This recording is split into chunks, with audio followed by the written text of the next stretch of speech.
Hello dear student, myself Ketan Goswami from Ma Asapura Vidya Sankull.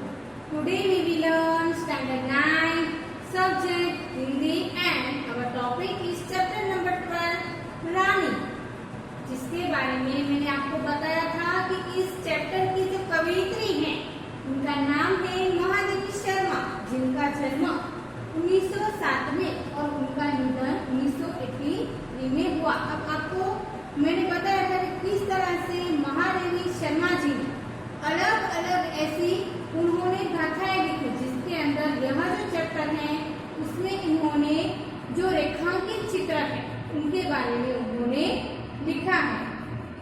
हमने इसका जो आधा पार्ट है वह कर लिया था, आज उसे कंटिन्यू करते हुए पेज नंबर 49 पे।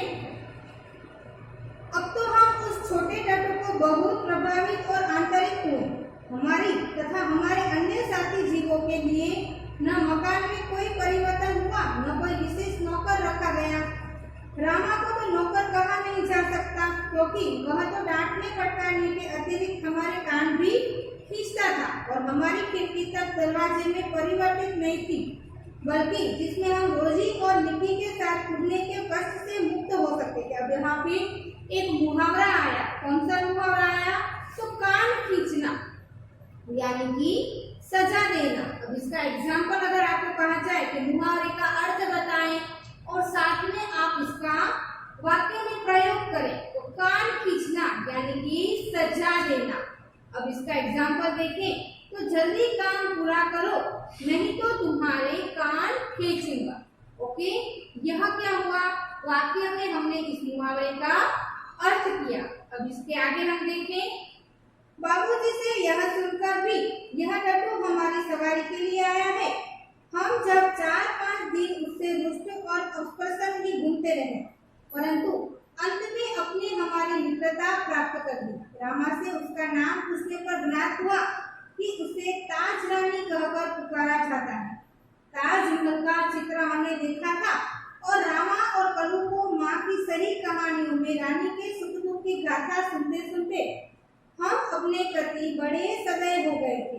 ताजमहल जैसे भवन की रानी होने पर भी यह वहाँ से कहानी की रानी की तरह निकट हो गई थी।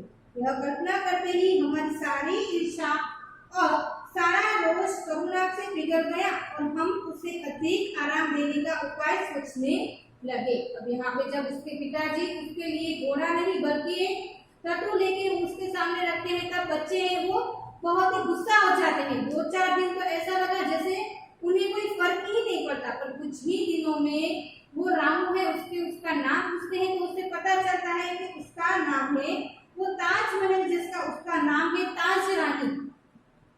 तो कुछ ही दिनों में वह बच्चे उससे इंप्रेस होकर उसके साथ ही खेलने लगते हैं और उसका सबसे ज्यादा अधिक से अधिक उसका ख्याल रखने लगते हैं। नेक्स्ट पैराग्राफ देखें, वह इतनी सुंदर थी कि अब तक उसकी छवि आंखों में बसी जैसी है। हल्का चॉकलेटी चमकदार रंग जिसकी दृष्टि फिसल जाती थी। खड़े छोटे कानों के बीच में माथे पर झुकता अयार गुच्छा और बड़ी काली स्वच्छ और पारदर्शी जैसी आंखें। अब यहाँ पे जो उनके पिताजी जो ताज रानी जैसा एक जो टट्टू है वह उनके लिए लाए थे, तो अब इसका यहाँ पे परिचय दिया गया है कि कैसी वो लगती थी। नेक्स्ट पेज में है, पेज नंबर 50 पे। और पारदर्शी जैसी आंखें, लाल नथुले जिन्हें खुला कर चारों ओर की गंध लेती रहती, उजले दांत और लाल जीभ की झलक जैसे हुए गुलाबी होठों वाले लंबा मुंह जो लोहा चबाते रहते पर जरा विक्षत नहीं होता था। ऊंचाई के अनुपात से पीठ की चौड़ाई अधिक है। सुडौल मजबूत पेट और बंधन, यहाँ पे देखें तो किस तरह से उसे बंधन यानी कि उसे बांधकर वहां पे रखा था और कैसा वो लगता था।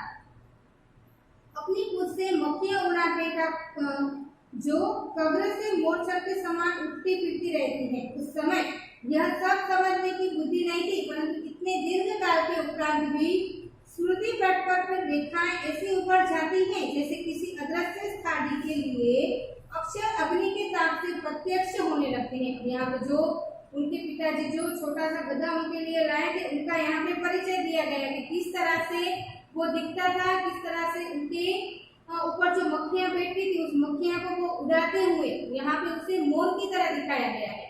किस तरह से मोर अपनी जो पीछियां है उसे झुकाकर अपना जो पूरा है, इसी तरह से गधा को इसका यहाँ पे परिचय दिया गया है। हम बार बार सोचते हैं कि यह कुछ छोटी क्यों नहीं हुई होती तो हम रोज और निकी के समान उसे भी अपने कमरे में रख लेते। रानी को अपने कमरे में ले जाना संभव नहीं था, अतः अस्तबल बना हुआ बरामदा ही हमारी अराजकता का कार्यालय बना। यहाँ पे कहते थे क्यों ये इतनी छोटी नहीं होती जिसके कारण हम इसे हमारे कमरे में ले जाए, पर रानी ऐसा तो नहीं हो सकता, इसीलिए वह रानी के साथ ही उसके साथ रहने लगते हैं। बरामदा घोड़े बांधने के लिए तो बना नहीं था, अतः उसकी दीवार में एक खुली अलमारी और कई आते ताकते थे। उन्हें में हमारा स्वेच्छाया विस्थापित और शरणार्थी खिलौना का परिवार स्थापित होने लगा। रानी की गर्दन में झूल झूल कर, उसके कान और अयार में फूल खोस खोस कर, उसकी बिस्कुट मिठाई आदि खिला खिलाकर घोड़ों के दिनों में उसने ऐसी मैत्री कर ली कि हमें अपने देखने का अस्थिर होकर पेड़ पटकने और हिनाते लगते। अब यहाँ पे किस तरह से उन्होंने रानी की देखभाल की, तो अपने खिलौने, मिठाइयाँ और बहुत सारी ऐसी चीजें उसे खिलाकर जैसे कि उसको इम्प्रेस कर लिया और वह उसके साथ ही रहने लगते हैं। फिर हमारी घुड़सवारी का कार्यक्रम आरंभ हुआ।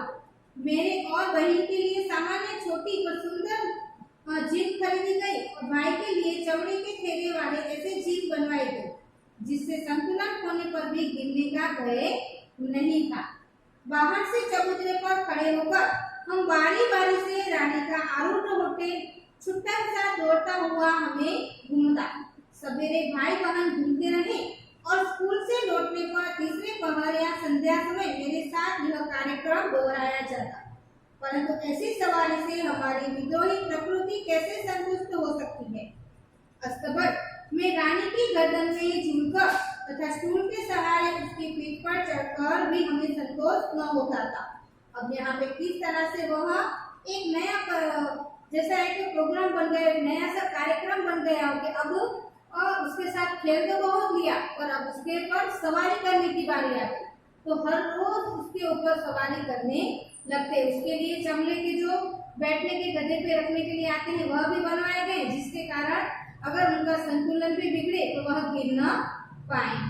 यहाँ पे कुछ ऐसे शब्दार्थ हैं, उसे हम देखें तो स्मृति रत्न यानी कि याद दिलाना, आंतरिक यानी कि भयभीत, गाथा यानी कि कहानी, सदैव यानी कि दयालु, रोज क्रोध में आ जाना, कयाम यानी कि घोड़े की गर्दन को जो बाल होते हैं इसकी बात है, शायनिचर यानी कि घायल।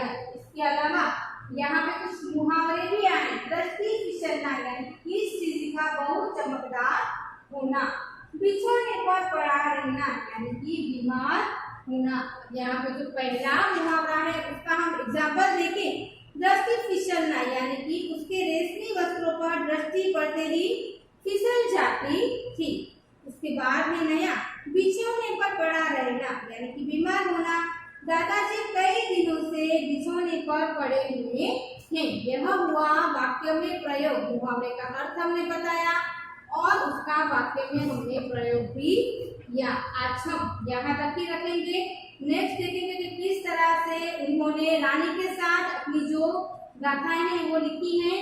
आपको 1 सेंटेंस वाले क्वेश्चन दिए गए हैं, एक्सरसाइज में वह लिखने हैं और उसे घर पे रीड करना है। Thank you very much.